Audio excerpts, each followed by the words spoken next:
Antes da gente começar, eu quero que você olhe o gato que está aí na sua casa. Muitas vezes a gente vê ele deitado no sofá, quietinho, e esquece que dentro daquele corpo fofo existe uma história de milhares de anos de evolução. E é isso que eu quero te mostrar nessa aula. Quem é o gato de verdade? De onde ele veio? Quais eram os seus hábitos lá atrás? E como muitos deles continuam vivos hoje? E principalmente, como ele sente e percebe o mundo ao redor. Porque quando a gente entende essa essência, a convivência muda. A gente passa a enxergar não só o gato que vive dentro da nossa casa, mas todo o caminho que trouxe ele até aqui. E aí sim fica muito mais fácil oferecer qualidade de vida e até resolver aqueles problemas de comportamento que parecem complicados. O gato doméstico que vive com a gente hoje descende do gato selvagem africano, o Felis silvestris libica. Esses felinos viviam em regiões áridas, próximos às áreas onde os humanos começaram a praticar agricultura no Oriente Médio. Foi nesse cenário que tudo começou. O homem armazenava grãos, os roedores apareciam para comer e os gatos se aproximaram atraídos por essa abundância de presas. A gente fornecia comida sem querer e, em troca, eles controlavam as pragas. Uma troca silenciosa, mas que mudou para sempre a nossa relação. Agora, é importante entender uma coisa. Isso não significa que os gatos passaram pelo mesmo processo de domesticação que os cães. Domesticação é um processo longo de milhares de anos em que os humanos escolhem, geração após geração, os indivíduos que convivem melhor conosco. Essa seleção vai fixando mudanças genéticas na espécie, tanto no corpo quanto no comportamento. Nos cães, esse processo foi muito mais intenso. A gente selecionou temperamentos mais dóceis e colaborativos, criamos raças com funções específicas e até vimos mudanças físicas muito marcantes. Orelhas caídas, caudas enroladas, uma infinidade de cores e tamanhos, e principalmente uma predisposição a olhar para o tutor, a buscar comando, a cooperar. Com os gatos foi diferente. Eles se aproximaram por vontade própria, ninguém forçou. Eles se beneficiavam do alimento e nós beneficiávamos do controle desses roedores que eles faziam. Então, não houve, por parte dos humanos, uma seleção tão rigorosa por comportamento. A maior parte das mudanças que aconteceram nos gatos foram muito mais sutis do que nos cães. Por isso, hoje, o gato é considerado um animal semi-domesticado. Ele mantém uma genética e um comportamento muito próximo do Felis silvestris libica, o seu ancestral selvagem. E isso muda toda a forma como ele vive dentro da nossa casa. Significa que o gato continua sendo independente das nossas decisões, então ele não olha para você buscando um comando como o cão faria. Ele é um gato que é um animal social facultativo, que ele pode viver tanto em grupo, mas ele não depende disso para sobreviver. Ele também é um caçador solitário, com um instinto refinado para perseguir e capturar presas. Ele também possui hábitos arborícolas, buscando alturas para observar e se proteger. A sua organização social, quando é em grupo, tende a ser matriarcal, com fêmeas aparentadas formando colônias. E ele continua sendo um carnívoro estrito, o que explica a sua dependência de proteína animal de alta qualidade. Significa que ele mantém um instinto de caça fortíssimo, mesmo dentro de um apartamento, que ele é mais sensível ao território porque a sobrevivência dos ancestrais sempre dependeu de controlar um espaço seguro e também que a socialização dele é variável. Alguns gatos vão ser super carinhosos e apegados e outros vão preferir manter distância. Ambos estão dentro do normal da espécie.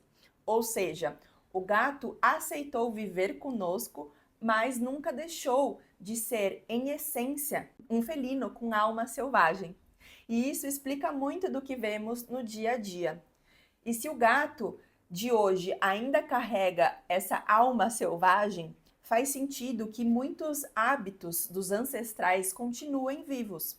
Quando o seu gato caça um brinquedo, arranha o sofá ou sobe em cima de um armário, ele não está aprontando, ele está repetindo comportamentos que foram fundamentais para a sobrevivência da espécie. Ele precisa caçar várias vezes ao dia, em pequenas porções, porque era assim que os ancestrais se alimentavam. E isso explica porque enriquecer a alimentação com brinquedos de caça é tão importante. Ele também marca o território com cheiro e arranhados, porque essa era a forma de manter intrusos afastados. Ele também busca lugares altos para observar, porque só assim ele conseguia vigiar predadores e presas ao mesmo tempo. E ele é também crepuscular, ou seja, mais ativo ao amanhecer e ao entardecer, justamente quando as presas estavam mais disponíveis. A ciência do comportamento felino reforça que quando esses comportamentos naturais não são respeitados, o gato pode desenvolver estresse e até adoecer. Ou seja, aquele transtorno que parece birra, na verdade, é só o gato sendo gato. E aqui a gente entra em um pilar que eu considero essencial. Os gatos não são só instinto, eles sentem. Estudos recentes em comportamento animal mostram que os gatos expressam emoções básicas como medo, alegria, surpresa, nojo. E o medo, por exemplo, que era fundamental para os ancestrais sobreviverem, hoje em dia ele aparece quando chega, por exemplo, uma visita ou quando um barulho inesperado invade o seu território. A frustração surge quando o gato quer caçar, mas não encontra estímulos no ambiente. A ansiedade aparece quando o território muda sem aviso. E a alegria, sim, também existe. Está no ronronar, na brincadeira, no relaxamento no colo do tutor. E aqui eu já quero adiantar uma coisa também super importante.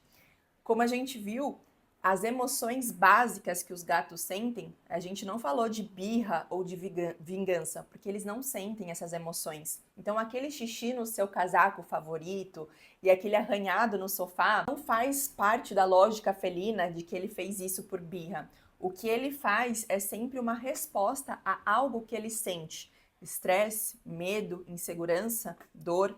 E mais uma reflexão: um gato que passa o dia escondido, que só aparece para comer e usar a caixa de areia, não está bem. Esse é um gato que vive em estado de alerta, que não encontra segurança no território felino. E a gente sabe que 50% do tempo esses gatos estariam em alguma atividade, estariam caçando. Então, olha só como tem muita coisa para o gato fazer na nossa casa, sem ser esse ciclo de comer, dormir, fazer xixi e tudo isso se repete. E como mostram as diretrizes internacionais, esse estresse crônico não fica só no comportamento, ele impacta diretamente a saúde física, aumentando o risco de doenças urinárias, problemas de pele e até baixa da imunidade. E também existe um detalhe fascinante, que os gatos têm uma forma de ser que pode ser descritas com alguns adjetivos únicos. Eles são estoicos, então muitas vezes eles vão esconder dor, desconforto, porque se ele demonstrasse isso, ele seria uma presa fácil. Eles são atávicos, carregando comportamentos ancestrais que continuam presentes mesmo no ambiente doméstico. Eles têm um perfil adrenérgico, Então, estão sempre prontos para reagir a estímulos repentinos. Por isso que isso é importante quando a gente vai brincar com o nosso gato. E eles podem parecer monótonos, mas na verdade eles vivem em um ritmo altamente regulado por previsibilidade e rotina. Esses traços ajudam a entender por que um gato escondido ou reativo não está de mau humor, mas sim sinalizando que algo no ambiente não está adequado para ele. E se tem algo que conecta tudo isso, os hábitos e as emoções, é a forma como o gato enxerga o território.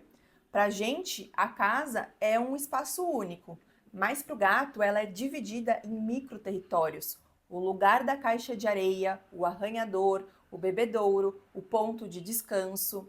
Cada espaço tem uma função específica e dá a ele uma sensação de segurança. E é aí que entra a previsibilidade. O gato cria um verdadeiro mapa mental da casa. Ele memoriza cheiros, objetos, caminhos. Esse mapa diz: aqui eu posso descansar, aqui eu posso comer tranquilo, aqui é a minha rota de fuga. Quando a gente muda um móvel de lugar, por exemplo, parece para nós uma bobagem, mas para o gato é como se alguém tivesse apagado uma rua inteira do GPS dele. De repente, o mapa não bate mais com a realidade e ele precisa recalcular a rota. Enquanto ele não sente confiança, ele vive em estado de alerta. É por isso que um simples móvel fora do lugar ou um vizinho, um novo animal ali pode ser tão estressante para ele. O gato não gosta de surpresas no território e a ciência também é clara nisso. Estresse contínuo no ambiente é um fator de risco para diversas doenças. Então, respeitar a previsibilidade não é frescura, é cuidado, é garantir saúde física e emocional, é transformar a casa num território estável, onde o gato realmente possa viver e não apenas sobreviver. Então, resumindo, o gato que vive com você hoje ainda carrega o caçador do deserto, o explorador crepuscular, o animal que precisa de previsibilidade. Ele sente medo, alegria, frustração. Ele organiza a vida em torno do território e depende de você para que esse território seja seguro. Quando a gente entende essa essência, a forma como olhamos para o gato muda completamente. A gente deixa de enxergar um animal que faz coisas estranhas, tem manias estranhas, e começa a perceber comportamentos que têm lógica, história e emoção por trás. E é esse conhecimento que abre caminho para uma convivência mais saudável, equilibrada e feliz entre você e o seu gato. Porque entender quem o gato é de verdade é o primeiro passo para oferecer a ele não só uma casa, mas um lar onde ele possa realmente viver bem e ser quem ele realmente é, um gato.